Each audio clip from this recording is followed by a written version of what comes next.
guys, this is Scott over at The Versatile Guitarist. In this video, I want to show you an exception to a really important rule that we have when playing Picado technique. Picado is index and middle rest strokes. When we play scale runs, we're always alternating and we're trying to do strict alternation of the index and middle fingers.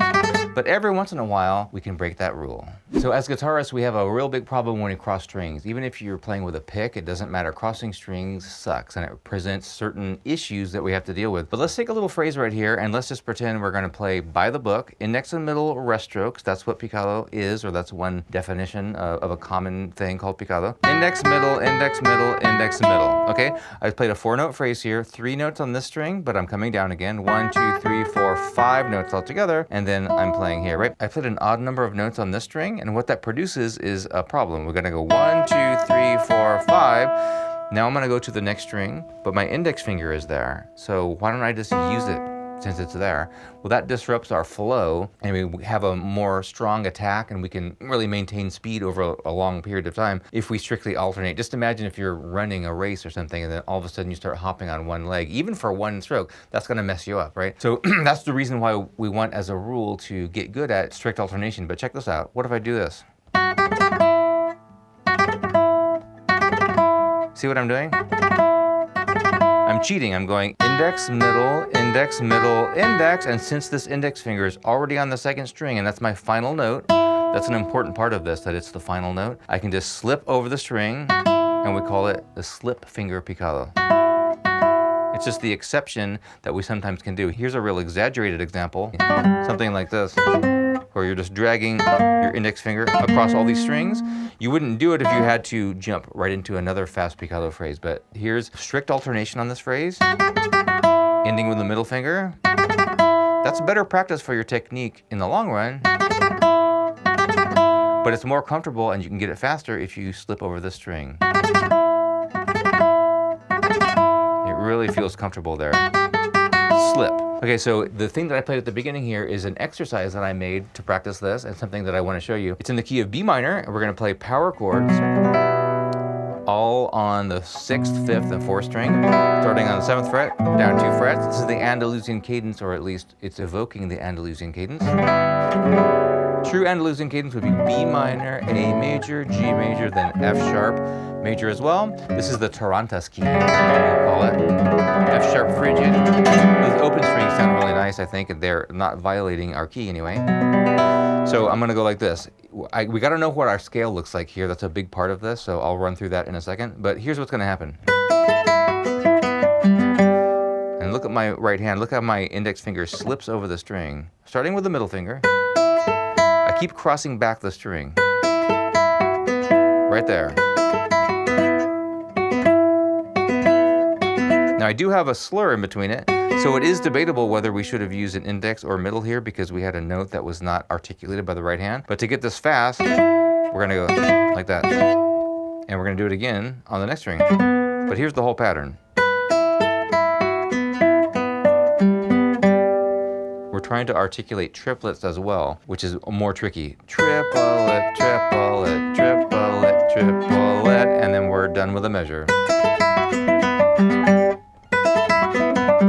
This kind of phrase I like to do all the time, even when I'm improvising. We just kind of, using those open strings, it really makes things sound fast and interesting, I think, because it creates such a wild intervallic jump here.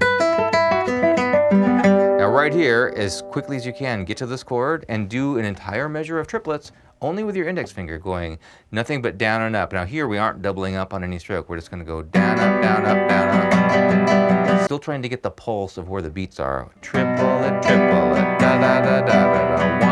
1, 2, 3, 4. So we're gonna go down the neck, but try to do it a few times right here in this position.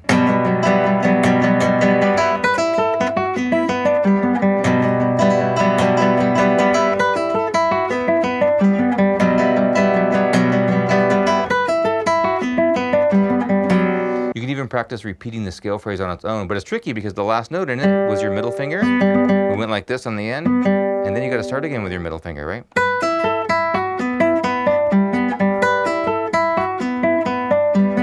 Okay, so there's 2 slip fingers happening here. Here, right there, and here.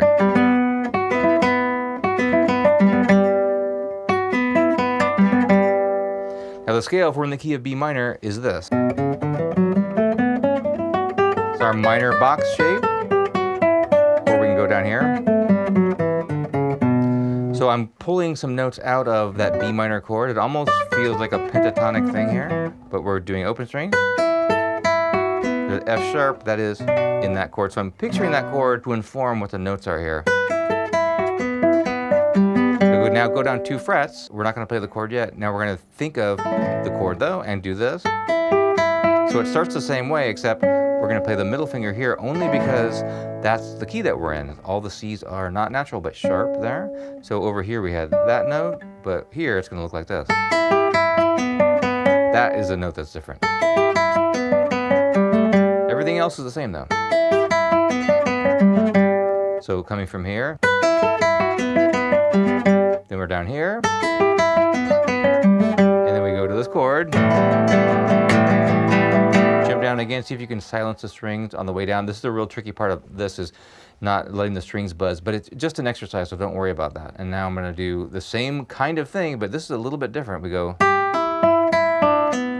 pinky on C sharp, because if we played this note, that's not in the key like we said. And then if we did this one, we'd have to do it twice, because if we're kind of out of options, like this is the only other note. So this is a real logical pattern, just going down the scale. But this note, for example, is not in the key, so I'm just stuck with what the key is. So when you do exercises or come up with phrases like this, I think it's a great way to put on your music theory hat while you're practicing your technique. And that's gonna help you in so many ways. And then you're kind of confined to certain notes, okay? So we're going. Great little pattern. Exercising every finger there. And then get to the chord. And finally on the end, this is where it starts to sound more Spanish, or more the harmonic minor scale. We're gonna go. Okay, there we have a note that seemingly isn't in the key, but that is that harmonic minor note, the sharp 7 instead of A sharp, just for that chord. There's C sharp there. It's good to take a little picado phrase, whether it's slip finger picado or not, and chunk it up into little snippets.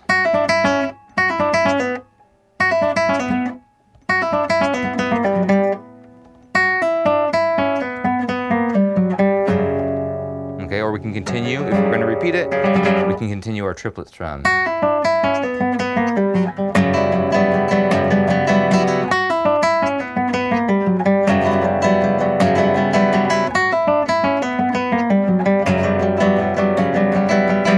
And let's put it all together here. 1, 2, 3, 4.